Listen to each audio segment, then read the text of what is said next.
brother. If you were not watching Norway versus Egypt and Argentina versus Switzerland, you guys were seriously missing out. I mean, what else would you guys be doing with your life except for watching the World Cup? We just had two absolutely groundbreaking thrillers back to back.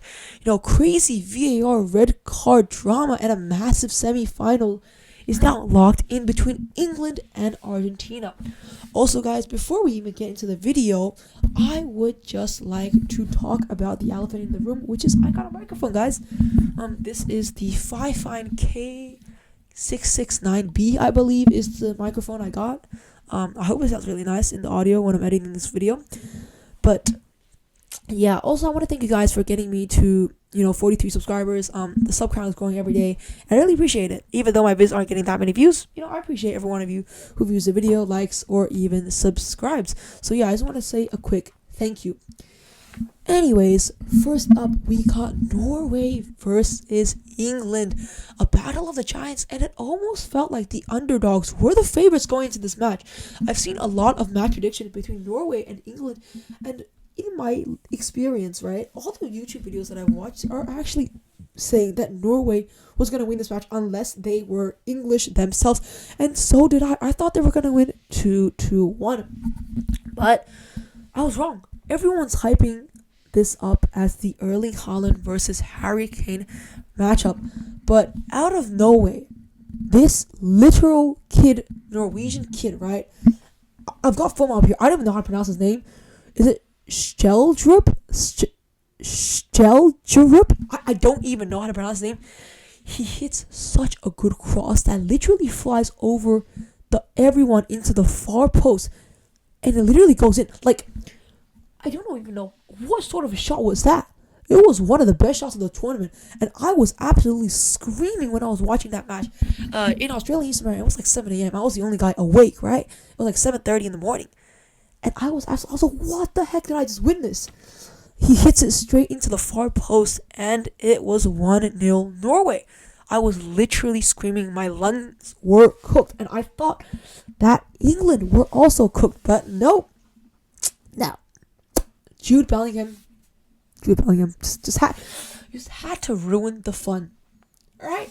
Jude Bellingham, this guy at this point is a literal cheat code. You bring him on, he just scores the goal. Right before halftime, he just collides into the box, bro, and he bullies the defender off the ball. He dribbles with such good pace and such good agility. Bro just jukes out two defenders and then gets on with his left foot and just slides it across the far post, where he eventually finishes it past Ryerson to make it 1-1 right before halftime. Now, fast forward to extra time, Norway actually takes Haaland off because he has been playing like crap today. I'm not going to lie. Haaland was actually one of the worst performers. This is one of the worst Haaland performances I've seen yet at the World Cup. Probably the worst. And it was in the most important match. I think a large part of it was due to the English defending, but he just was not in it today. Definitely not like how he was in it during the Brazil match. He was all getting up in Gabriel, bro. Anyways, his crazy 14-game scoring streak comes to an end, and literally 2 minutes after he gets subbed off, Jude Bellingham pounces on a rebound and scores the winner. It's a brace for Jude Bellingham, and England wins 2-1. Now, Norway is out and Haaland is going home. However, I would not say this has been a disaster for Norway at all. They scored the first goal. They could have won. There were some opportunities where they could have done better, but I feel like they had a very good tournament, and I want to give my hats off to all my the Norwegian people and the Norwegian squad, because they did an exceptional job carrying this squad to the quarterfinals, which is something I thought would absolutely never happen with the squad, even though they had so many excellent players. I thought it was going to be Haaland carrying the squad, and it kind of was, but I didn't think he was going to carry the squad so much to the point where, like, yeah, we have to give respect to Haaland at this point, but he did drop a kind of a semi-stinker in that game, and England gets into the semi-final as the third squad. So we have France, Spain versus England and Argentina. If you thought that was wild, wait until you hear about Argentina versus Switzerland, alright? 10 minutes in, Lionel Messi whips in a corner to McAllister, who heads it home. Boom, 1-1. Easy. Case closed. We're done, right? Surely, this is they're going to win like 3-0, 4-0, right? Wrong. Switzerland fights back, and in the 67th minute, Ndoye somehow manages to pounce it and gets the tap in 1-1. 1-1. My prediction, right? 2-1 Argentina extra time. I thought it was gonna be field day, right? Especially after what happened next, which they scored 2-1. But something else very bizarre happened. The referee gives Paredes a yellow card for tackling Embolo, right? But VAR. Bro, I keep saying VAR into VRA, bro. What am I doing? VAR calls the ref over and says, "Check the screen, little bro." Turns out Embolo totally dove and there was zero contact. So under the mistaken identity rule, the ref takes the yellow from Paredes and gives it to Embolo instead. Since he already had a yellow, he got the red. So he already had a yellow, then he made a dive, which resulted in a yellow card for Paredes, but then it was actually ruled out as a dive. So they gave it straight to him, and he got the red card, which I thought was one of the reasons why they lost the game, to be fair. They were down to 10 men against this Argentinian squad, and you're not going to last, especially when one of your key players are gone, right? So Switzerland down to 10 men, and it was pure cinema, right? I was very sad, honestly, because I really wanted Argentina to lose. But what can you say, right?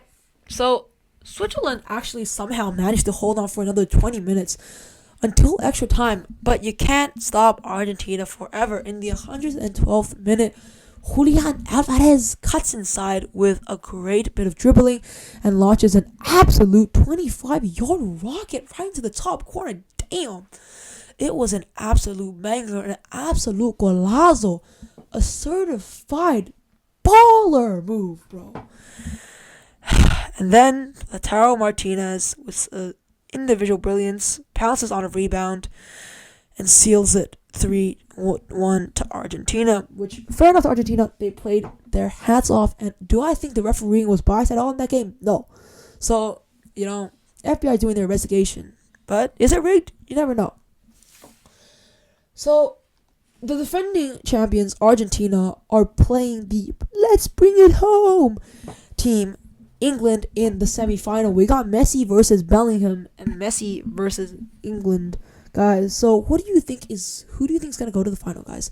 Let me know in the comments below. Don't forget to like and subscribe. It would actually mean a lot to me. Please just do like and subscribe. To a small creator like me, it doesn't mean a lot.